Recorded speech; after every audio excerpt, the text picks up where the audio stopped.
आइए शुरू करते हैं। टॉपिक हम लोग पढ़े थे, मुद्रा टॉपिक पढ़ना शुरू किए थे। मुद्रा का अभिप्राय, मुद्रा का उद्भव और मुद्रा का कार्य। इस क्रम में हमने पढ़ लिया है मुद्रा क्या है, मुद्रा कितने प्रकार के होते हैं, मुद्रा की परिभाषा क्या होगी और मुद्रा का काम क्या है। इन सारे बातों को हम लोगों ने क्या कर लिया है, जान लिया है। आज एक प्रश्न पढ़ना है, सुनते हो कि श्रेष्ठ मुद्रा नाम सुने हैं कभी क्या? अधूरा, दूसरा बुरा मुद्रा। हिंदी शब्द थोड़ा कठिन लग गया, अंग्रेजी में अच्छा होगा bad money and good money. 2 अंक का प्रश्न है, 1-2 बार डाला गया है, बड़ी आसानी के लाइन में उत्तर होगा। बैड मनी किसे कहते हैं एंड गुड मनी किसे, या what is different between bad and good money. श्रेष्ठ मुद्रा और बुरा मुद्रा कहते किसे हैं? आप में से कोई हमको कुछ भी हिंट दे सकते हैं? श्रेष्ठ मुद्रा किसे कहते हैं? अच्छा बात है, एक ने कहा कि जो मेहनत से कमाए उस मुद्रा को श्रेष्ठ कहेंगे। मुद्रा हो गया जो रंगदारी वसूल, बैड मुद्रा हो गया। चलो ठीक है, तुम भी गलत नहीं हो। आप बताएंगे क्या? हमको लग रहा है श्रेष्ठ मुद्रा मतलब विकसित देश की मुद्रा। अच्छा, बुरा मुद्रा मतलब जो अविकसित, कुछ सेंस ठीक है, लेकिन वैसे नहीं कहेंगे, लगभग सेंस आपका दिशा सही जा रहा है। श्रेष्ठ मुद्रा किसे कहेंगे? अच्छा, कुछ ऐसा भी चीज होता है, देखे होंगे, जिस पर जितना दाम लिखा रहा है उसके ऊपर वैल्यू ज्यादा रहता है। कुछ ऐसा मार्केट में आपने सामान देखा होगा, जिस पर जितना दाम लिखा हुआ है उसका उससे ज्यादा वसूल करता है। तो श्रेष्ठ मुद्रा उस मुद्रा को कहते हैं जिसका अंकित मूल्य से ज्यादा वास्तविक मूल्य। अमेरिका के डॉलर पर एक लिखा $1 इंडिया में 80-82 बिकता है।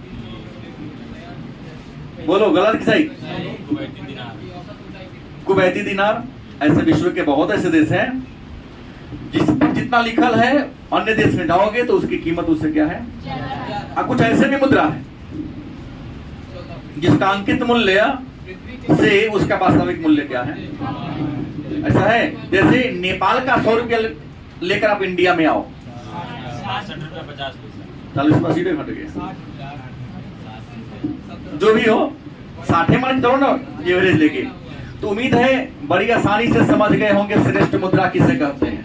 तो वह मुद्रा जिसका अंकित मूल्य से उसका वास्तविक मूल्य नहीं, उस पर 100 लिखा है, कोई 150 भी देने को उसका तैयार होता है। जैसे अमेरिका के $1 को यहाँ 80 रुपया देने को तैयार है, या उससे ज्यादा भी कई बार हो जाता है। और कुछ ऐसे भी मुद्रा है जिस पर जितना कीमत लिखा हुआ है उससे कम में वह चलता है। तो ऐसे मुद्रा को क्या कहेंगे? बैड मनी कहेंगे। किसी को तकलीफ? अब कहेंगे सर श्रेष्ठ मुद्रा का पूछा गया प्रश्न है, श्रेष्ठ मुद्रा का गुण क्या है? मतलब अच्छी मुद्रा का गुण क्या है? तो अच्छी मुद्रा का पहला गुण है उपयोगिता। क्या होगा कि अच्छी मुद्रा हमेशा उपयोगी होगी। स्टोर करके रखो, बढ़वे करेगा, घटेगा नहीं, उपयोगी और जहां चाहोगे वहां भजा लोगे। दूसरा वहनीयता, मतलब ढोया जाने वाला, इसको बड़ी आसानी से आप ढो सकते हैं, जहां ले जाके तहां चलेगा। अमेरिका का $1 विश्व के किसी देश में ले जाओ, बड़ी आसानी से लोग स्वीकार कर लेगा। नेपाल वाला मैं ही नहीं लेता, नेपाल छोड़ो, लगभग थोड़ा मोड़ा शिक्षित हूँ, फिर भी मैं नहीं लेता। कौन टेंशन लेने जाएगा? एक्सचेंज करने में परेशानी होती है। अगला गुण टिकाऊ। क्या है? श्रेष्ठ मुद्रा में टिकाऊ का गुण होता है। अब टिकाऊ हो जाकर अतिरिक्त कर सकते हैं। $1 का दाम जल्दी नहीं गिरता है, पाउंड का दाम जल्दी नहीं गिरता है, यूरो का दाम जल्दी नहीं गिरता है, रियाल इस सब का दाम जल्दी नहीं गिरता है। लेकिन इंडिया का मुद्रा का कितना वैल्यू है, नेपाल कितना, कल कितना, कोई नहीं जानता है। कब 2 पैसा 1 पैसा गिर जाए। कभी शेयर बाजार को देखिए आप लोग, मुद्रा के मूल्य में इतना गिरावट आ गई एक दिन वृद्धि दर्ज की जाती है, 20 दिन 29 दिन गिरावटे आता है। गलत सही। तो जो श्रेष्ठ मुद्रा है क्या है? टिकाऊ है, विभाज्यता, बड़ी आसानी से उसका विभाजन कर सकते हैं। रुपया दो सोना ले लो, सोना दे दो रुपया ले लो। नहीं, डॉलर रखो तो घर में, चाहे सोना रखो घर में, तो कोई अंतर। इंडिया वाला कहना सोना रखो ठीक हो, रुपया रखो ठीक ना हो, तो किस दिन रुपया के भाव गिर जाएगा कोई गारंटी नहीं। लेकिन सोना आज जितना में खरीदे हैं 10 साल के बाद गारंटी है 1% बैंक के ब्याज से ज्यादा ब्याज देगा। गलत से देता है, ऐसा देखा हूं। जैसे हमारी शादी हुई उस समय 12,500 का प्रति 10 ग्राम सोना की कीमत, 60,000 आज हो गया। कितना हो गया? तो 2008 में हमारी शादी हुई, कितना साल हो गया? 15 साल हो गया। तो 15 साल में क्या गुना बढ़ गया? 5 गुना बढ़ गया। तुम ये बताओ कि 15 साल में हमको नहीं लगता है कि सामान्य चीज का वैल्यू 5 गुना बढ़ जाएगा? बोलो बढ़ेगा? नहीं। तो विभाजित बड़ी आसानी से कर सकते हैं। उसके बाद क्या है? एक रूपता। क्या होगी? श्रेष्ठ मुद्रा में क्या होगी? एक रूपता होगी, मतलब उसके कागज का वैल्यू, कागज का वेट सब चीज बराबर होगा। उसमें कुछ आगे पीछे उसके सभी इकाइयां समान मात्रा की होगी। और मैं आपको बता रहा हूँ, भारत के 500 करोड़ अभी जाके देख लीजिए। मैं हिनाई नहीं कर रहा हूँ, आपको मिलाने के लिए कर रहा हूँ। मैं इंडियन हूँ, इंडिया के प्रति हमें गर्व है, इंडियन होने का भी गर्व है। लेकिन 500 का नोट देखिए, उसका डिजाइनिंग में अगर 100 को नोट मिलाइए तो 20 को नोट ऐसा होगा जिसका डिजाइनिंग है, कटिंग भी गड़बड़ है। मैं महसूस किया हूं, बताया हूं, आज के बाद तुम लोग भी करोगे। कोई थोड़ा सा 100 पहले काट देगा, 100 बार करता है। मतलब यहाँ को जो इंजीनियर सब है, ढेला फोड़ने वाला सब है, मशीन को सेटिंग नहीं करता होगा बढ़िया से। गलत बोल रहा हूँ? डाई सेटिंग नहीं करने आता, वैसे चलो काटना ही ना है। आरबीआई की गारंटी और कभी जाइए घर नहीं। वहां एक रूपता, यहाँ पर एक रूपता क्या है? नहीं है। इसके अलावा मित्र भी आई था। बड़ी आसानी से इसको आप जहां चाहे जिस रूप में चाहे ढाल सकते हैं, माने खर्चा कर सकते हैं, कोई भी लेने से हिचकेगा। इसके बाद मूल्य में स्थिरता। मूल्य में क्या होगा? इसका कीमत हमेशा क्या रहेगा? स्थिर रहेगा। और भी बहुत है, लेकिन आप जान लीजिए कि श्रेष्ठ मुद्रा के गुण कौन कौन हैं। कोई दिक्कत? बुरा मुद्रा तो बताया गया, जरा उल्टा का तो सब बुरा मुद्रा का गुण है। क्यों? क्या नहीं होगा? उपयोगी नहीं होगा, वह नहीं, उसको ढो नहीं सकते हो, टिकाऊ नहीं होगा, विभाज्यता का गुण नहीं होगा, उसमें एक रूपता उसमें क्या होगा? नहीं होगा, मितव्ययिता नहीं होगा, उसका मूल्य स्थिर। इसके जस्ट उल्टा लिख दो, मुद्रा का क्या हो जाएगा? अब मन में एक और प्रश्न आता है कि मुद्रा का हमारे लाइफ में क्या महत्व है? मुद्रा का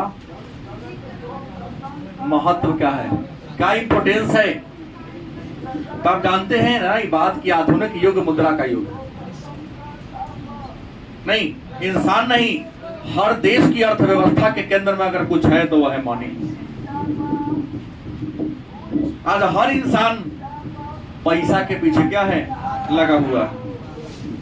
और उसने कहावत कही थी ना कि जे ना करे बाबू भैया से करे रुपैया। आज कोई ईमानदार नहीं है। ईमान की खरीदने की सामर्थ्य है रुपैया में।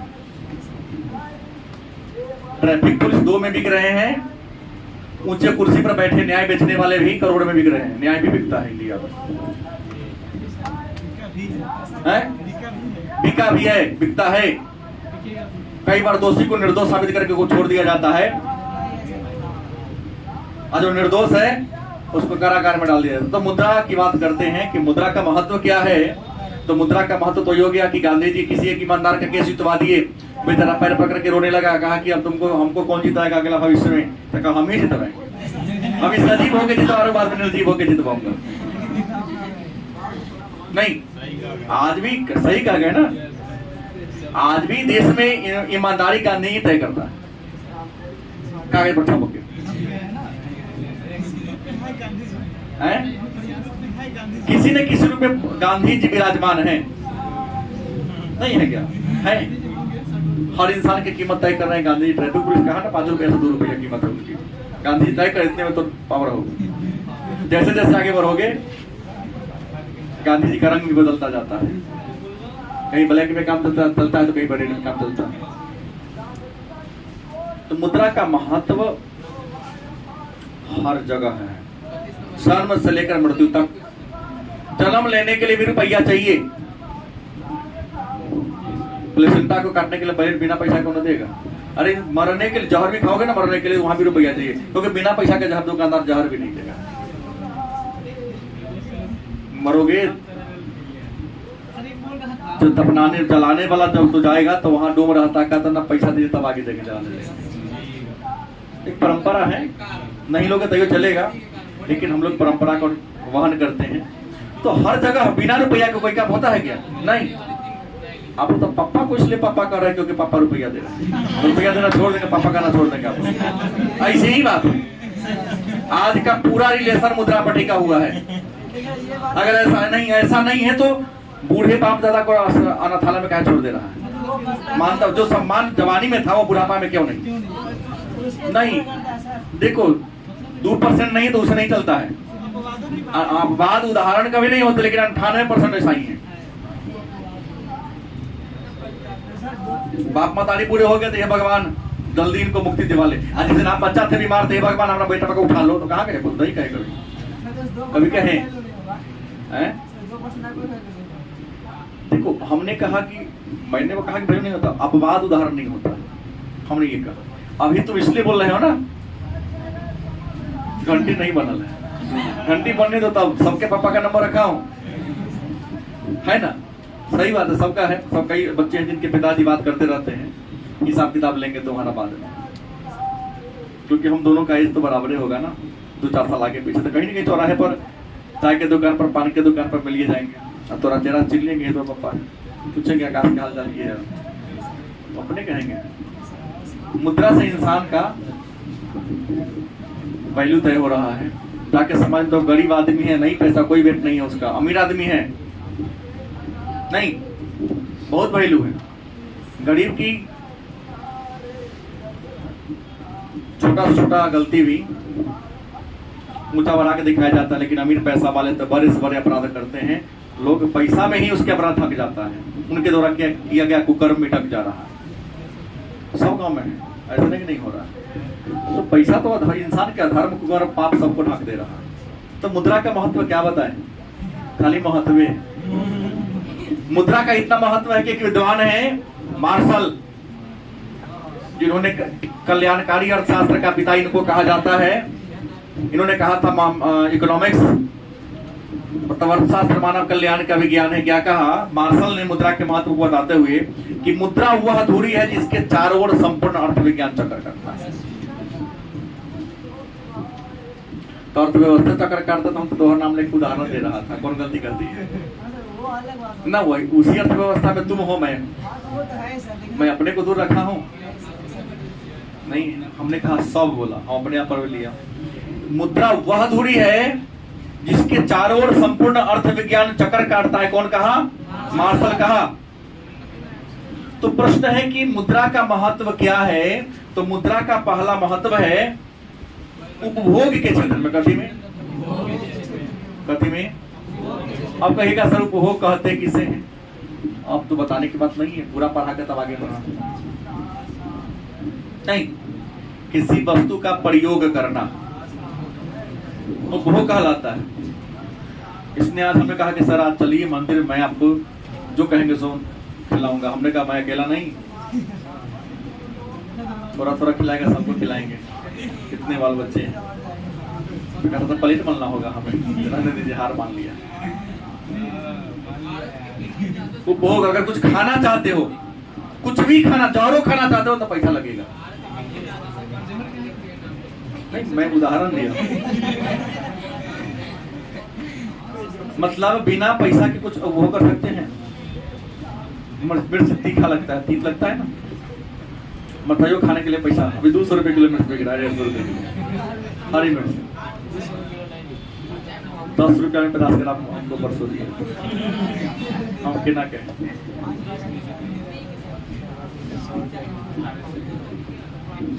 दूसरा है संतुष्टि। अगर किसी चीज से ज्यादा संतोष प्राप्त करना चाहते हो तो कभी से मिलेगा? रुपया से मिलेगा। अगर रुपया तुमको नहीं है तो संतोष तुमको नहीं मिलेगा। क्या जी? कई बार होटल में खाता मतलब 10 गो समोसा खाएंगे, लेकिन पल में पैसे रुपये लोग खाएंगे, उठे जाना पड़ता है। संतोष कौन दिवाएगा? मुद्रा दिवाएगा, है ना? सही बात, महसूस किया है 2-4 दिन पीछे वाला। भविष्य में भुगतान, अगर आप उधार लेना चाहते हैं तो आपको मुद्रा चाहिए। भविष्य में भुगतान करना है तो किस पर चलेगा? मुद्रा पर। अगर संचित करना है कोई चीज आपको, इसके लिए भी क्या चाहिए? किसी भी सामान को खरीद रहे थे, क्या चाहिए? किसी वस्तु का निर्माण करना है तो क्या चाहिए? बड़े पैमाने पर कारखाना लगाना है तो क्या चाहिए? समाज में अपनी पहचान बनाना है तो क्या चाहिए? तो मुद्रा का तो हमने कहा बहुत महत्व है। गिनना उचित, गिनते गिनते थक जाओगे, सूझ जाओगे, फिर जाओगे, फिर बोलोगे, फिर भी गणना ना भी और महत्व है। इसलिए मार्शल ने लाइन में कहा दिया, मुद्रा वो अधूरी है जिनके चारों ओर संपूर्ण अर्थ विज्ञान क्या करता है? चक्कर करता है। लेकिन एक बात है, गोस्वामी तुलसीदास ने रामचरितमानस में लिखा कि गुण अवगुण सबके उर रहे। सबके हृदय में अच्छाई भी है और तो हमने कहा कि मुद्रा का बहुत गुण है, इसका मतलब ये ना समझ लीजिएगा कि पर दोष नहीं है। मुद्रा में बहुत अधिक दोष है, मुद्रा में बुराई बहुत ज्यादा है। तो मन में होगा कि मुद्रा का दोष थोड़ा बता दीजिए। मुद्रा का दोस्त नहीं, दोष माने अवगुण। आप लोग दोस्त समझ लीजिएगा, हाँ वो अलग हो, आप लोग ऐसा लिख सकते हैं। हाँ इधर नाश्ता कराना दोस्त हो गया, सही बात है। हाँ मुद्रा के दोस्त है, हाँ दोस्त है, ये सही है। तो मुद्रा के दोष क्या है? तो मुद्रा के अनेक सारे दोष हैं। उन अनेक दोषों को 3 भागों में बांटा गया है। पहला कौन दोष है? आर्थिक दोष। दूसरा नैतिक दोष है, और चौथा क्या है? सामाजिक दोष।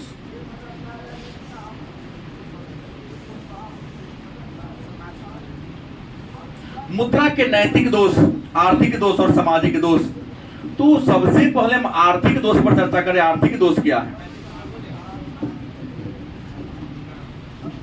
तो मुद्रा का पहला आर्थिक दोष है कि उधार तंत्र को बढ़ावा देती है। रुपया बड़ा उधार लीजिएगा, रुपया ना रहेगा ना काम चला लेने में रहेगा, आय वाला है ना, सदगुना उधार ले लेते हैं। तो मुद्रा की पहली आर्थिक दोष है कि इस उधार तंत्र को क्या मिलता है? बढ़ावा। दूसरा, मुद्रा में के आर्थिक दोष में दूसरा है कि मूल्य में अस्थिरता अगर कोई पैदा करता है तो कौन करता है? मुद्रा। जैसे आलू का रेट कम था, हमने कहा, आपने कहा 5-6 रुपए किलो था, आज कैसे हो गया है?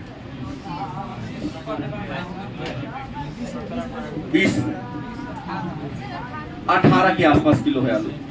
कहा 6 3 गुना बढ़ गया। नहीं, होलसेल रेट बता दिया, कोई बात नहीं है। अरे 20 हो या 18 हो, लेकिन बढ़ गया ना, 6 रुपए नहीं ना है। तो मूल्य को अस्थिर कौन करता है? मुद्रा ही करता है। बाजार में बहुत सामान, एक व्यापारी जाकर सब सामान खरीद लेगा, सारे का सामान क्या कर लेगा? वो स्टोर कर देगा और में से 5 किलो निकालेगा। खरीदने वाले 5000 सामान आएगा, कितना? 2 मिनट में कहेंगे 1000 रुपए किलो देंगे, आपको लेना पड़ेगा, मजबूरी है। मरुआ की रोटी कौन कौन खाता है? कहेगा 20 रुपए किलो, खरीदेगा मरुआ के आटा? नहीं खरीदेगा।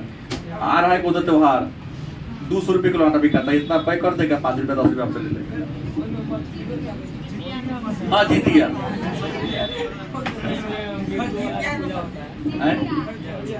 तो है ना, जीतिया हो चाहे खरजीतिया हो, वो ऐसा साग बेचता है जगह हिसाब नहीं है। नमी का साग, सॉरी नूनी का साग। किसी कोई स्वाद का नहीं बेस्वाद केना बनाया लोग खा लेता है मजबूरी बस।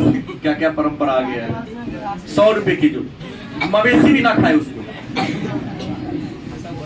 कैसे बिकता है 100 रुपए। दही चूड़ा ठीक है उधर खाने का चीज। नूनी का साग कौन होगा भाई बिकता है।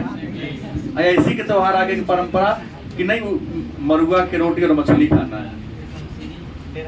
हाँ डेरवा मछली। अरे डेरवा मछली लोग मजबूरी में खाया होगा। उस समय गरीबी थी धान का खेत था कहीं कहीं पकड़ के लाके खा लिया होगा तो परंपरा डेरवे खाएंगे और आइयो खा सकते हैं। डेरवे से काम चलेगा। घोंगो खा लेता है।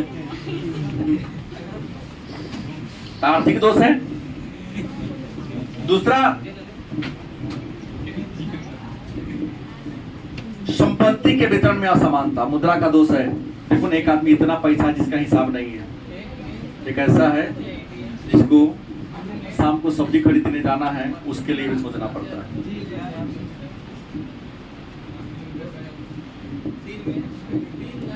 गलत की सही।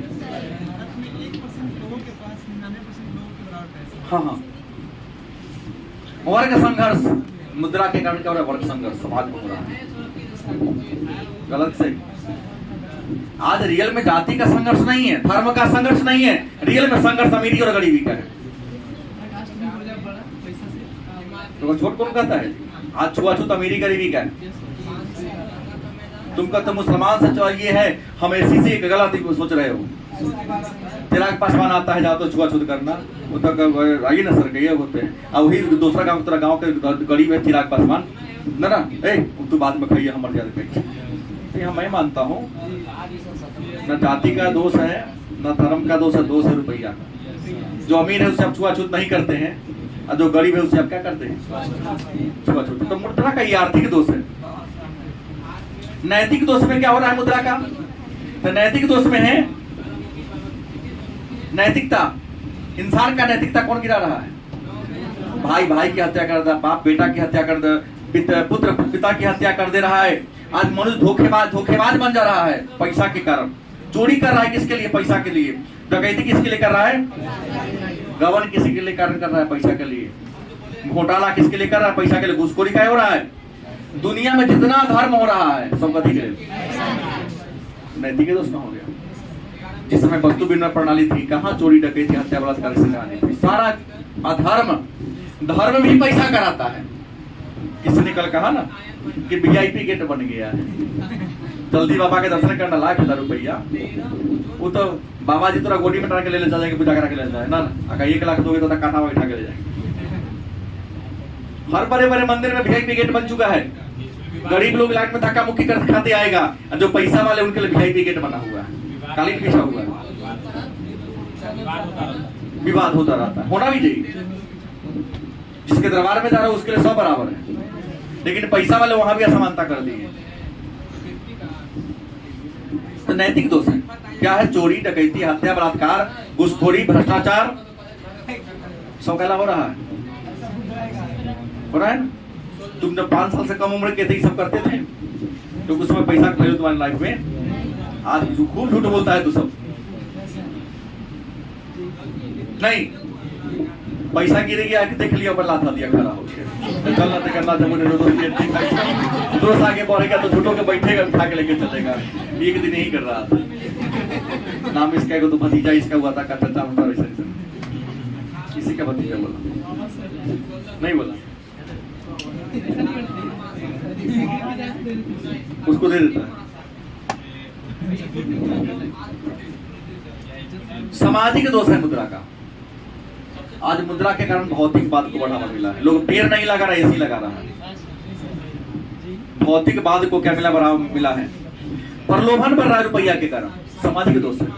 आज मानो मैं घूस लेना गर्व की बात करता है कुछ लोग पदाधिकारी लोग। बड़ा गर्व से कहेगा सीना चौड़ा करके वेतन वाला पैसा कितना होती देखे को थे अकाउंट में छुए नहीं करते तो घर कहाँ चलता है जी। ओहो में बच जाता है। गर्व से कहता है क्या है पदाधिकारी लोग। तुम कंप्लेन नहीं कर सकते हो क्योंकि यहाँ चपरासी से लेकर CM तक से मिला हुआ है। कमीशन हिम्मत है बोलने का सीधे बोलता है, किसको कहेगा? सीएम को तो बोले हटाओ बोल देना, मतलब सीएम इसमें शामिल है, तब तो नहीं बोल रहा है ना। प्रलोभन को लोग जितना घूस लेता है और लालच क्या होती है, अरे 100 मांगे 200 मांगे तो वो दे देता है, मेरा पास क्या था, मजबूरी था। शोषण की प्रवृत्ति बढ़ी है, सामाजिक दोष में क्या है। आज पैसे वाले कहाँ गरीब को देखता, दिन भर रूप में काम कर रहा है, थोड़ा बैठ गया, थोड़ा बैठे का पैसा दे तू काम करके देखो ना कितना थकान होता है। ये मुद्रा का क्या सामाजिक दोष है, क्योंकि इंसान का शोषण किया जा रहा है। अब एक आता है मुद्रा की पूर्ति, टॉपिक क्या है, मुद्रा की पूर्ति।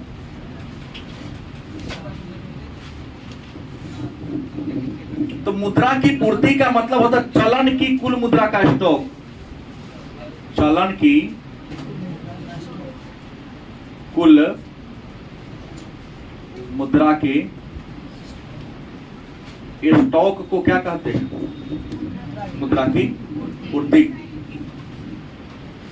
अब मुद्रा की पूर्ति में उसी रुपया को हम सम्मिलित करते हैं साधारण बोलचाल की भाषा में, जो तुम्हारे पॉकेट में, हमारे पॉकेट में, तुम्हारे घर में, हमारे घर में बन पड़ा है। छोटे शब्दों में मुद्रा की पूर्ति का मतलब जो तुम्हारे पॉकेट में है, जो हमारे पॉकेट में होगा, क्योंकि अभी कुछ खरीदना हो निकालो तो कहते हैं अपना पल में 100 पैसा कोई काम हो जाएगा। लेकिन इकोनॉमिक्स कहता है कि मुद्रा का पूर्ति का मतलब हमारे पॉकेट में और हमारे घर में रखा हुआ पैसा नहीं है, विभिन्न योजनाओं के द्वारा विभिन्न बैंक में विभिन्न प्रकार के खाता में जो इतना रुपया रखा है उन सारे को सम्मिलित रूप से क्या करते हैं, या आरबीआई ने जितना नोट छापा है उन सभी मुद्रा को सम्मिलित रूप से क्या कहेंगे, मुद्रा की पूर्ति कहेंगे।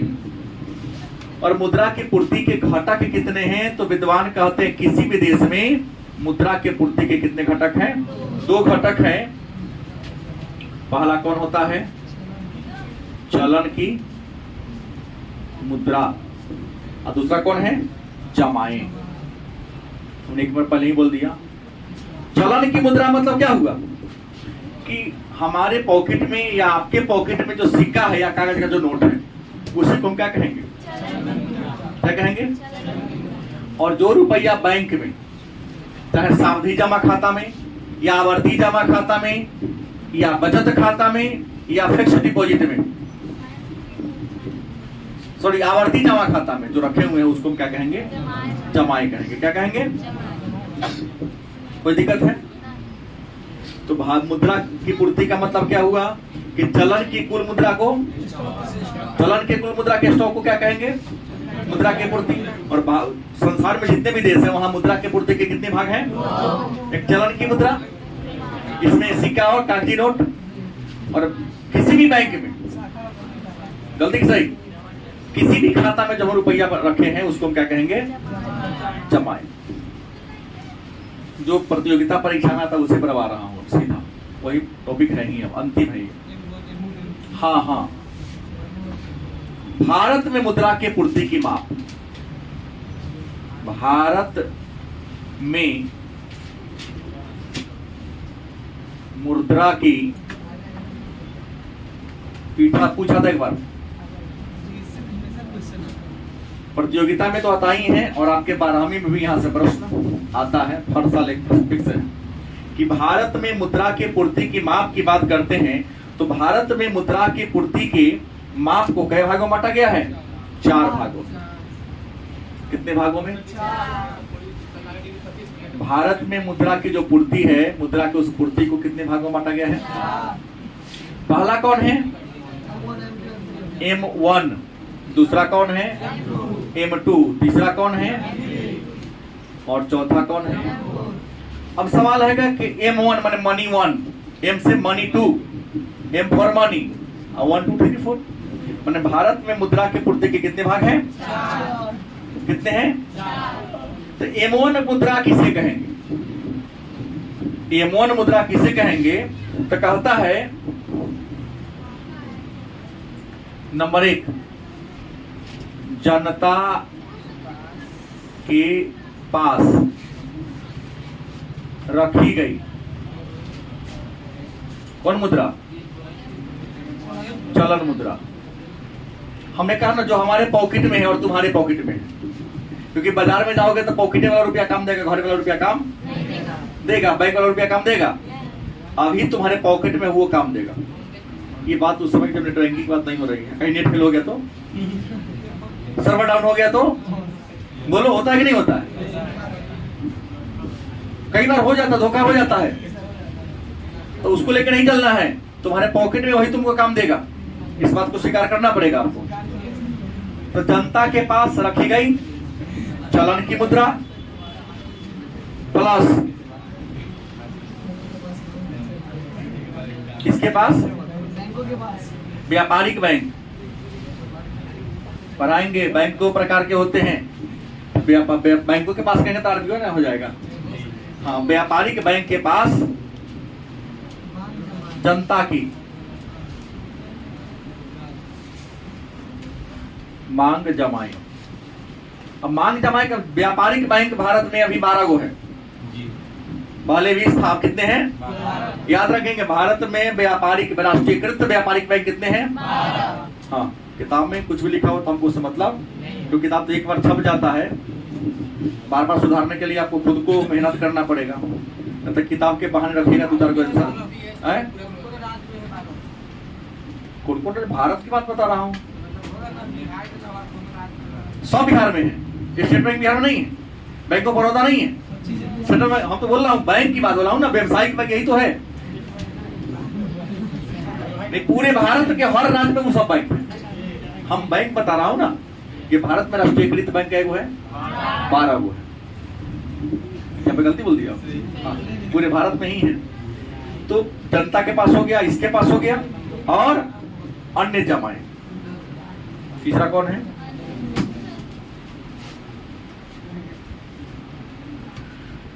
कौन हो गया? अन्य जमाए। अन्य जमा में क्या होगा? तो अन्य जमा में कई प्रकार की बात होगा। आरबीआई के पास क्या? आरबीआई के पास जमा, फिर आरबीआई में विदेशियों का जमा, आईएमएफ में, गलत सही, विश्व बैंक में। इंडिया का रुपया है कि नहीं है? रखा हुआ है। हाँ, स्विस बैंक वाला होगा, लेकिन उसको गणना तो नहीं करते हैं। तो M1 मुद्रा कौन हो गया? जनता के पास रखी गई चलन की मुद्रा प्लस व्यापारिक बैंक के पास जनता की मांग जमाए, तथा अन्य जमा में आरबीआई वाला, आईएमएफ वाला, विश्व बैंक वाला, सबको जोड़ दो, क्या होगा?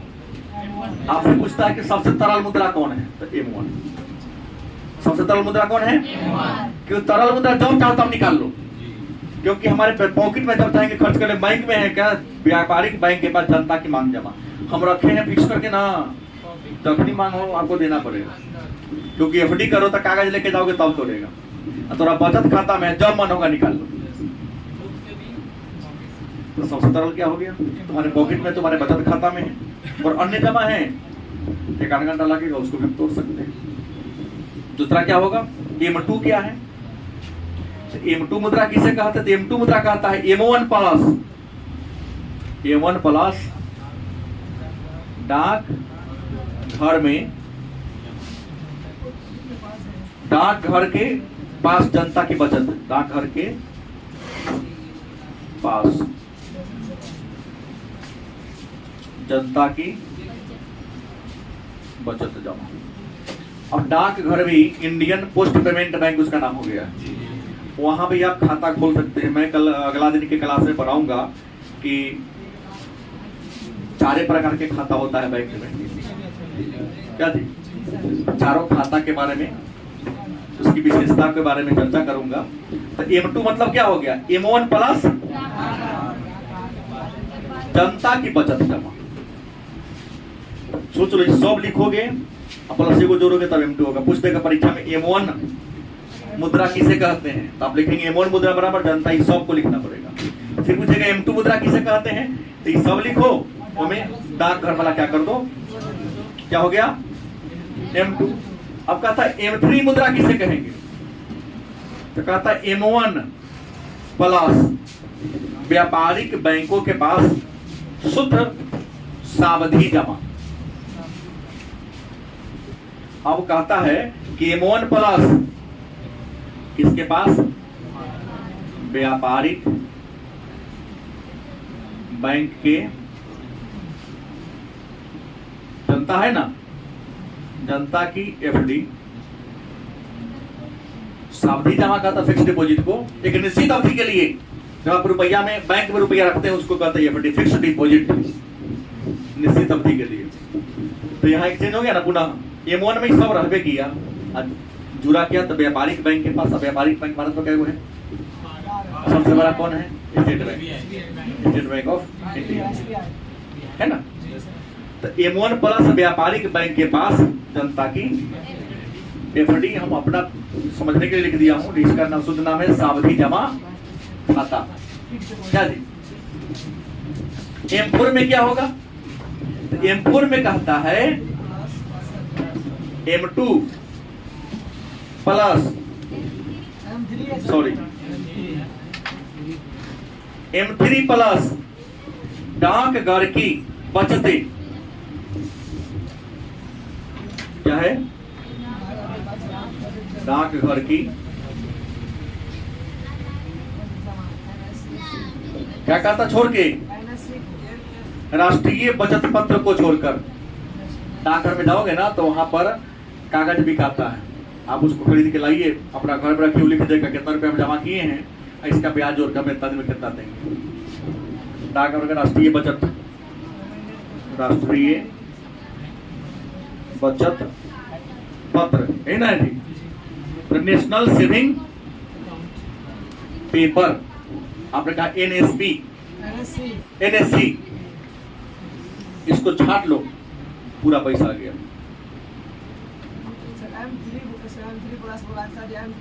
देखा ना कि M3 मतलब क्या हुआ था, M3 में तो पूरा करो ना, M3 हम इसको ऐसे भी लिख सकते हैं ना, अपना मन की बात है, M1 प्लस M3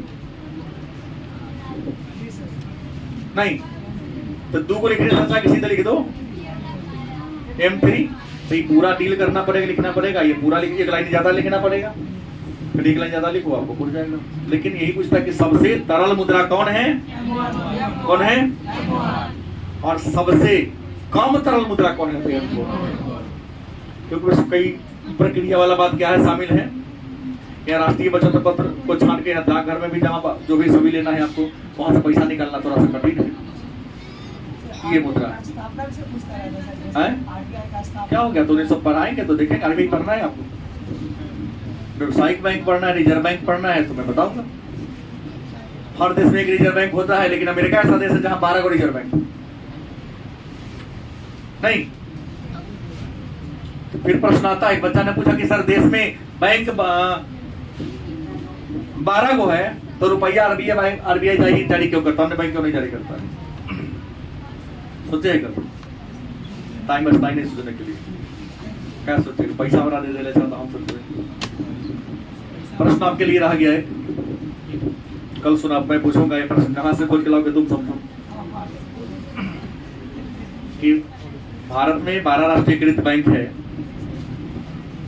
RBI केंद्रीय बैंक ऑलरेडी है, तो RBI ही रुपया जारी करती है, अन्य बैंक क्यों नहीं जारी करते।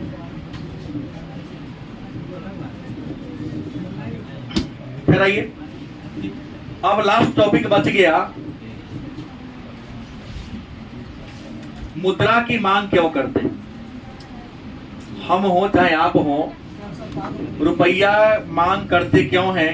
देखिए किताब में क्या लिखा है इससे मतलब हमारा नहीं है, लेकिन एक लाइन से कह सकते सर मैं अपने जरूरतों को, या इंसान अपने जरूरतों को पूरा करने के लिए मुद्रा की मांग, इसी को टॉपिक बना देगा। सौदा के उद्देश्य से, मैंने कोनो सामान का सौदा करने खरीदने के लिए, दूरदर्शिता के उद्देश्य कि भविष्य में लाभ कमा लेंगे ना, सट्टा जुआ, या अभी दाम गिरल है बेसी खरीद के स्टॉक कर दे, इसी को मैं एक लाइन में कहा कि अपने जरूरत के या अपने सभी आवश्यकताओं को पूरा करने के लिए हम लोग क्या करते हैं, मुद्रा की तकलीफ है किसी को। तो ये आपका टॉपिक संख्या, जो मुद्रा था वो इंड होता है। अब है व्यापारिक बैंक, और व्यापारिक बैंक के शाख सृजन है। है